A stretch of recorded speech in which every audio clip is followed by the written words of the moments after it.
went from eating 1100 calories looking like this to 2700 calories being shredded. How did he do this? We used a method called fat loss sprint. I'm a fitness coach and I've helped hundreds of people achieve similar results, and fat loss sprint is the process I completely made up. But this method gives you more permanent fat loss than normal methods of dieting. The normal method of dieting where you eat less and less food as you lose weight is fine, but at the end you're stuck eating very low food and doing high amounts of exercise. You cannot sustain that long term. In this video, we're gonna cover why this is a superior approach, how this gets you more permanent results, and whether this is right for you, and if it is, how you can implement it and get similar results. This process is divided into three parts: the cleanup phase, the fat loss sprint, and the metabolic reset phase. When you're just getting started, your measuring, logging, and tracking skills are just not that good because you haven't done it before, and that's exactly why we have the cleanup phase. We want you to get into a habit of weighing your food and weighing yourself and noting that down. So when you go into the fat loss phase, you can just sprint without no worries. This is the exact protocol I took my clients through, but these numbers will be different for you. In order to calculate your numbers, we need to know your maintenance. If you already know what your maintenance calories are,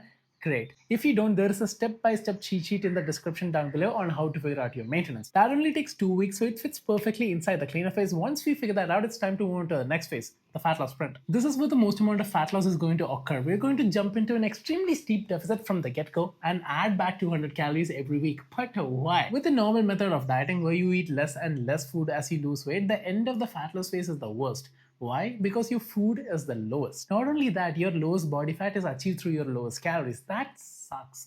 Because when the fat loss phase is over, you literally have nowhere to go but up, which makes it very difficult for you to not gain back all the weight you lost. With the fat loss sprint approach, we make sure the fat loss is fastest when you're carrying the most fat. However, as you move through the fat loss phase, your energy simultaneously goes up as your body fat goes down. This means at the end of the fat loss phase, your energy is anti-correlated with your body fat. Instead of your body fat being lowest when your calories are lowest, your body fat is lowest when your calories are highest. Pretty neat, right? Just being able to achieve this is a game changer, but this is also a very psychologically satisfying approach to fat loss because you know more food is always coming. With the normal method of dieting, there's always this anxiety of whether you should eat even less the next week. But with this approach, you already know there's going to be an incline week after week, every week. This is also a more physiologically satisfying approach to fat loss because it's easier to eat less when body fat is high and harder to eat less when body fat is low. This is structured in a way where you get more food at the end when you're more hungry and less food in the beginning when less food is actually more tolerable. You want to prioritize eating as much food as you possibly can at the end of the fat loss phase to maintain progress, which is why the recovery phase or the metabolic reset phase is built into the fat loss phase. This cyclical nature allows us to repeat this process as many times as needed, and each time we end up improving our position both calorically and compositionally. Every single client of mine who repeats this pattern, their calorie intake to body weight ratio always goes up the longer they're with me. The food you eat relative to your body weight actually goes up. There is no longer pressure to stay eating rabbit food forever